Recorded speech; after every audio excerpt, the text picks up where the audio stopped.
হিমন্ত বিশ্ব শৰ্মা চৰকাৰখনে আজি কিছুদিন নহয় কেইবাবছৰো হ'ল এই চৰকাৰখনে কৈছিলে যে অসমৰ খিলঞ্জীয়া মুছলমান অৰ্থাৎ গৰিয়া মৰিয়া দেশী জোলহা চৈয়দসকলক খিলঞ্জীয়া বুলি চৰকাৰে স্বীকৃতি প্ৰদান কৰিছিলে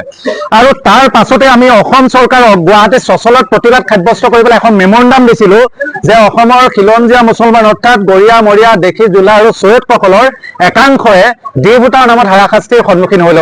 হৈ আছে যেহেতু যেতিয়া খিলঞ্জীয়া বুলি স্বীকৃতি দিছে অৰ্থাৎ নিৰ্গোষ্ঠীয় লোক যাৰ কোনো পৃথিৱীৰ আৰু বেলেগ দেশ নাই তেতিয়া আকৌ ডি ভোটাৰৰ অৰ্থাৎ সন্দেহজনক প্ৰশ্নটো কেতিয়াও আহিবই নোৱাৰে কিন্তু অতি দুৰ্ভাগ্যজনক কথা 2023 চনত 10 নম্বৰ মাহৰ 7 তাৰিখে দিছিলো তাৰ পিছত আমাক কথাও দিছিলে যে ডি ভোটাৰৰ কেছটো সোনকালে শেষ কৰিম কিন্তু আজি আকৌ পুনৰ নিৰ্বাচন আহি পালেহি এতিয়া পৰ্যন্ত কিন্তু আমাৰ মানুহে ডি ভোটাৰ নামত হাৰাশাস্তিৰ সন্মুখীন হৈ থাকিব লগা হৈছে একে নিশাৰ ভিতৰতে প্ৰশাসনক অৰ্ডাৰ আহিল বুলি মানুহৰ ঘৰত গৈ পেলাই কোনোবা খিলঞ্জীয়া মানুহক গৰিয়া মৰিয়া দেখি জোলহা মানুহক গৈ পেলাই ৰাতিৰ ভিতৰতে উঠাই আনি পেলাই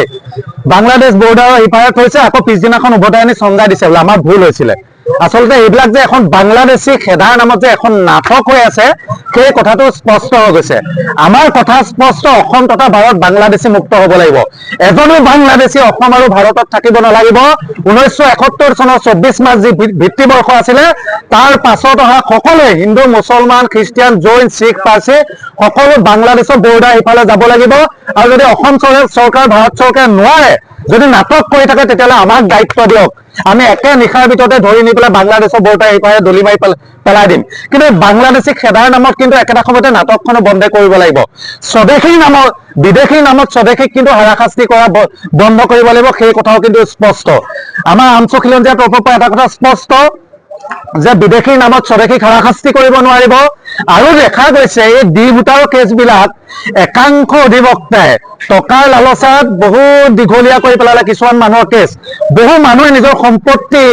ঘৰ মাটি বাৰী সকলো বিক্ৰী কৰি পেলাই এই উকিলবিলাকৰ পকেট গৰম কৰিলে একাংশ উকিলৰ এই উকিলবিলাককো আমি সাৱধান কৰি দিছো যে ডি ভোটাৰৰ নামত যে মানুহক বা প্ৰৰোচনা কৰি যে টকা ললা এইখিনিও কিন্তু বিচাৰ হ'ব আৰু আমি কম সময়তে যিসকল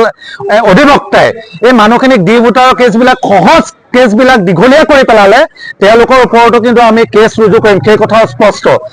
আমাৰ প্ৰথম কথা শেষ কথা আজি আমি জিলা উপায়ুক্তৰ জৰিয়তে এখন মেমৰেণ্ডাম প্ৰদান কৰিছো অসম চৰকাৰ অসমৰ মুখ্যমন্ত্ৰীলৈ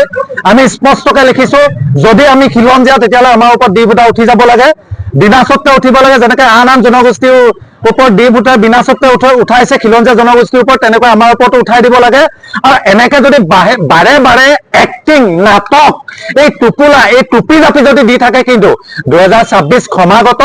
তাৰ পূৰ্বে প্ৰতিবাদ হ'ব আৰু গণতন্ত্ৰৰ শেষ স্তৰলৈকে প্ৰতিবাদ হ'ব প্ৰয়োজন সাপেক্ষে চৰকাৰক ৰাজগাদীৰ পৰা আনি পেলাই ৰাজপথত নমাই দিয়া হ'ব সেই কথা স্পষ্ট